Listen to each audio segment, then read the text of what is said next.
Olá pessoal, sou a professora Betina e hoje nós vamos estar dando continuidade ao conteúdo de empuxo de terra com a aplicação da teoria de Coulomb, tá? Então, o que seria o empuxo que a gente já estava vendo nas últimas aulas?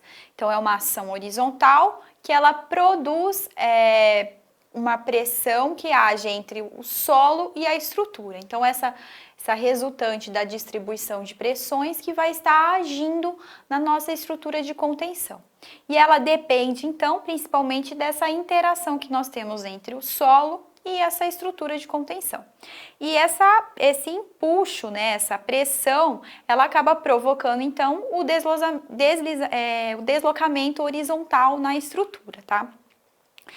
E como que seria o método de cálculo, então, de Coulomb? Agora, essa teoria para estar calculando, ela também é baseada no equilíbrio limite, só que ela é dada, então, pela superfície de ruptura. Então, nós temos que essa superfície, ela é dada em cunhas em curvas, e nós temos que considerar para a teoria de Coulomb um solo homogêneo. Ele considera, já na teoria de Coulomb, diferente da teoria de Rankine da aula anterior, esse atrito entre o solo e a estrutura, o que em Rankine nós não tínhamos. E a estrutura de contenção também não precisa ser vertical, como anteriormente nós vimos na teoria de Rankine. E a aplicação, então, do empuxo, ele admite também como a 1/3 da altura, assim como de Rankine, tá? Então, a gente tem uma cunha limitada pelo quê? Então, essa cunha, que é essa reta que nós vemos inclinada, ela é limitada pela superfície do terreno, pela parede interna do muro e essa cunha que nos dá como uma superfície de ruptura.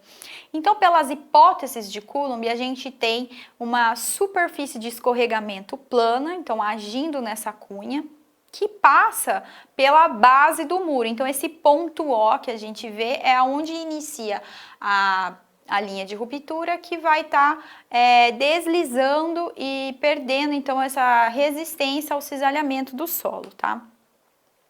E a aplicação, então, da teoria de Coulomb, ela é mais ampla do que a que nós vimos na aula anterior, que é a teoria de Rankine, porque ela considera a geometria irregular, então nós podemos ter tanto a inclinação do solo como a inclinação da estrutura de contenção.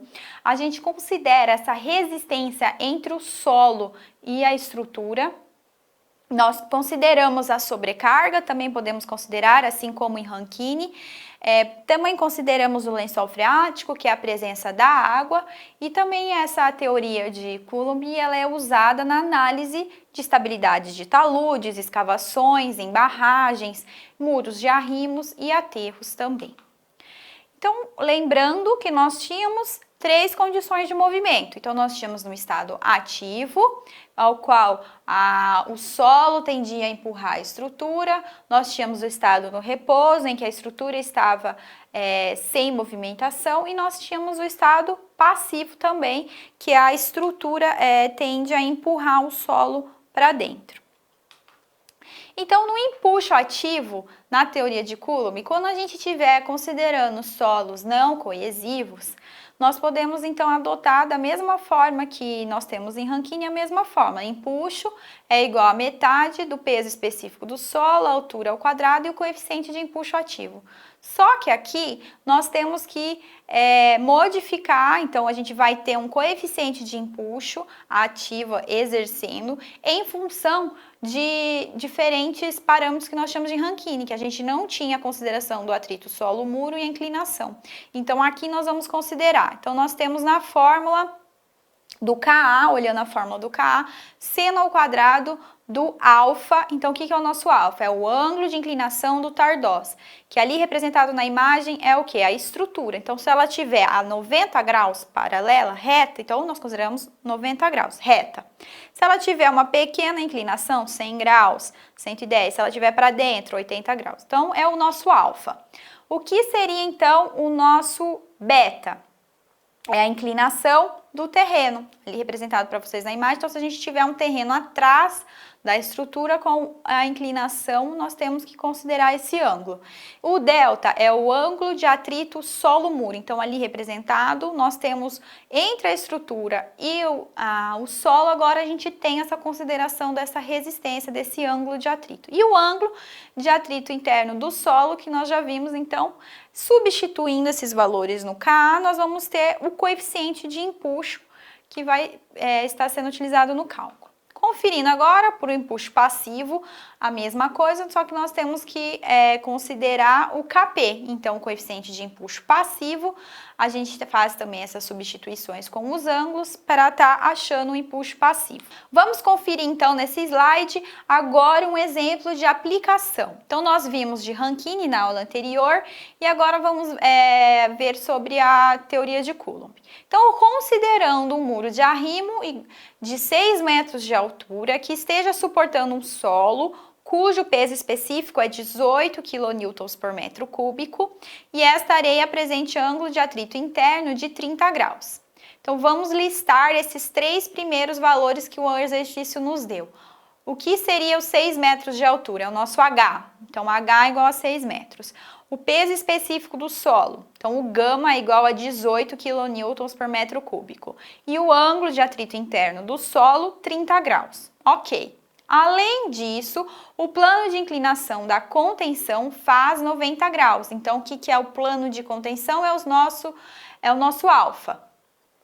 E o terreno não apresenta inclinação, ou seja, ele faz 0 graus com a horizontal. Então, a gente vê ali que o nosso terreno ele está perpendicular à estrutura. Se tivesse uma inclinação, então nós teríamos que levar em conta o ângulo. Então, o beta ali é 0. E o muro solo, então, que é entre a estrutura e o solo, agora nós temos esse atrito. Então, a gente tem 25 graus, ele é dado por delta. Então, qual seria o empuxo ativo que estaria exercendo nessa estrutura, considerando agora esses fatores que a gente tem aqui, o atrito entre o solo e a estrutura, qual que seria o empuxo ativo que estaria agindo? Então, temos que substituir ali no Ka os valores. Então, seno ao quadrado de alfa mais o ângulo de atrito interno do solo, dividido pelos valores do seno ao quadrado de alfa. Então, a gente substitui cada letra, então, cada parâmetro que nos é dado dentro dessa fórmula do Ka. E aí, nós vamos obter o valor de Ka igual a 0,29 para esse caso, neste exercício. Assim, o empuxo ativo, então, ele é dado pela fórmula metade de Ka vezes o peso específico do solo vezes a altura ao quadrado.